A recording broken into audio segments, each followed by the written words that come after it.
അപ്പോൾ yoke design ചെയ്യാൻ വേണ്ടിയിട്ട് ഞാനിവിടെ കട്ട് ബീഡ്സും ഷുഗർ ബീഡ്സും സ്വീക്വൻസും വെച്ചിട്ടാണ് ഞാനിവിടെ ചെയ്യുന്നത്.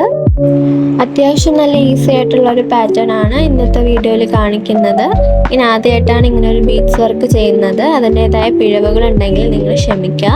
അപ്പോൾ നമുക്ക് എങ്ങനെയാണ് വർക്ക് ചെയ്യുന്നതെന്ന് നോക്കാം. നമുക്ക് വർക്ക് ചെയ്തെടുക്കാനുള്ള ക്ലോത്ത് അഡ്ജസ്റ്റ് ചെയ്തതിന് ശേഷം നമുക്ക് കട്ട് ബീഡ്സ് വെച്ചിട്ട് ആ ബ്ലാക്ക് പോർഷൻ വരുന്ന ഭാഗം ഒന്ന് ഫുള്ളായിട്ട് കവർ ചെയ്തെടുക്കാം. ഞാൻ തുടക്കത്തിൽ ചെയ്തപ്പോൾ ഒരു ഭംഗിയില്ലാണ്ട് പോലെ എനിക്ക് തോന്നി. അതുകൊണ്ടാണ് കറക്റ്റ് ഷേപ്പിന് കിട്ടാൻ വേണ്ടിയിട്ട് ഞാൻ വൈറ്റ് പെൻസിൽ വെച്ചൊന്ന് വരച്ചിട്ട് അതിൻ്റെ മുകളിൽ ഞാൻ വർക്ക് ചെയ്യുന്നത്. നിങ്ങൾക്ക് അല്ലാണ്ടും ചെയ്യാം. നിങ്ങൾക്കൊരു കോൺഫിഡൻസ് ഇല്ലെങ്കിൽ ഇങ്ങനെ ചെയ്യാം, അല്ലെങ്കിൽ കുഴപ്പമില്ല. ഞാൻ ആദ്യമായിട്ട് ചെയ്യുന്നതുകൊണ്ടാണ് ഞാൻ ഇങ്ങനെ ചെയ്യുന്നത്. അപ്പോൾ നമുക്ക് ഈ സൈഡിലുള്ള വർക്ക് കംപ്ലീറ്റ് ആക്കിയിട്ട് വരാം.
നമ്മളിത് ഫുള്ള് ചെയ്തെടുത്തിട്ടുണ്ട്.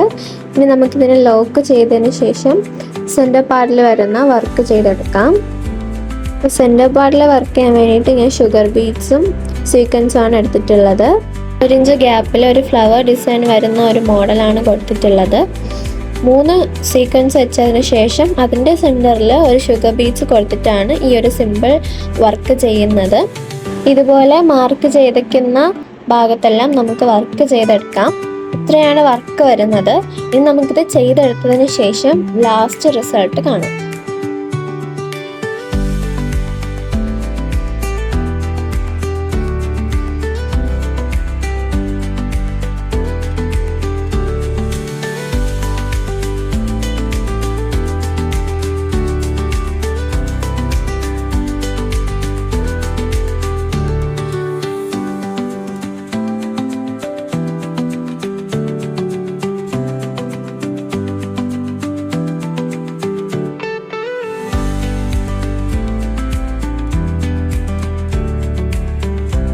അപ്പോൾ നമ്മുടെ കട്ട് ബീഡ്സും ഷുഗർ ബീഡ്സും ഒക്കെ വെച്ചിട്ടുള്ള ബ്യൂട്ടിഫുൾ ആയിട്ടുള്ള വർക്ക് ഇവിടെ കംപ്ലീറ്റ് ആയിട്ടുണ്ട്. ഇതാണ് ലാസ്റ്റ് ഔട്ട്പുട്ട് വരുന്നത്. ഇത്രയും സിമ്പിൾ ആയിട്ടുള്ള ഡിസൈൻസ് ആണ്, ആർക്കും ചെയ്യാവുന്നതേ ഉള്ളൂ. അപ്പോൾ നിങ്ങൾക്ക് ഈ വീഡിയോ ഇഷ്ടപ്പെടുകയാണെങ്കിൽ ലൈക്ക് ചെയ്യുക, സബ്സ്ക്രൈബ് ചെയ്യുക. പുതിയ വീഡിയോ നമുക്ക് വീണ്ടും കാണാം. വീഡിയോ ഷെയർ ചെയ്യാനും മറക്കരുതേ.